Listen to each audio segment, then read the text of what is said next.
She was actually starting to become unwell. The university had approached Anna in 1979 with Who's Who's Women of Australia to do an interview.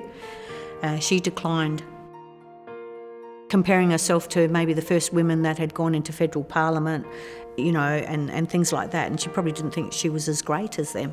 She just really viewed that there were greater women than her that had come, but I don't think she realised she actually was one of the first, but that's the sort of person she was. It was about the people who it would serve, not her being served. What does Port Adelaide need? The people in Port Adelaide certainly were there to support themselves, but they just needed a voice, and she was that voice. The council came to Anna and said, "We'd like to put a street in your name." She was quite pleased that it was going to the old sugar works over where Ladalari Park is now. And then they decided to put the reserve at North Haven in a ward that wasn't hers, and the furthest ward away. That was a bit of a sign of the times too, with, again, the male members of council. And they put her name on the Workers' Memorial. For people in the port, they would have known her. People my age would walk past that memorial. They wouldn't know some of the maybe older ones on there, but they certainly would know Anna. And I think that's a nice legacy. She died in 1987. When you meet people that did know her, they go, "Oh, I remember Mrs. Rennie.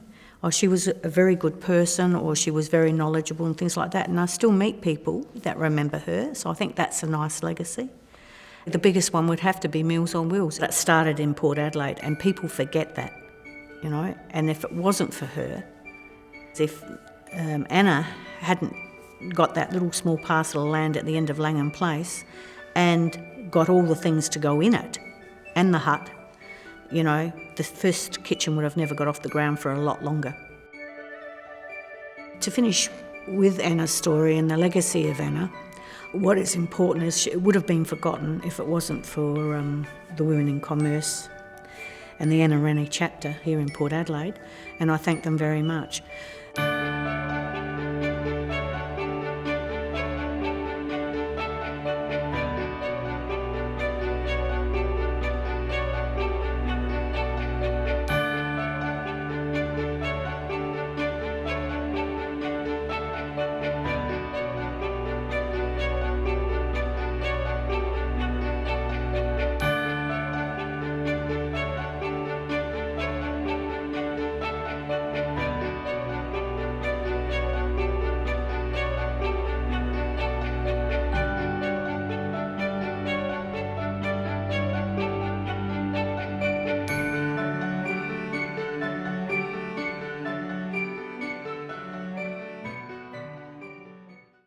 The fact that the path has now been made, has been done to recognise her, I think that's nice too. For us as a family, I think it's really important that we've got something to come back to at the port all the time.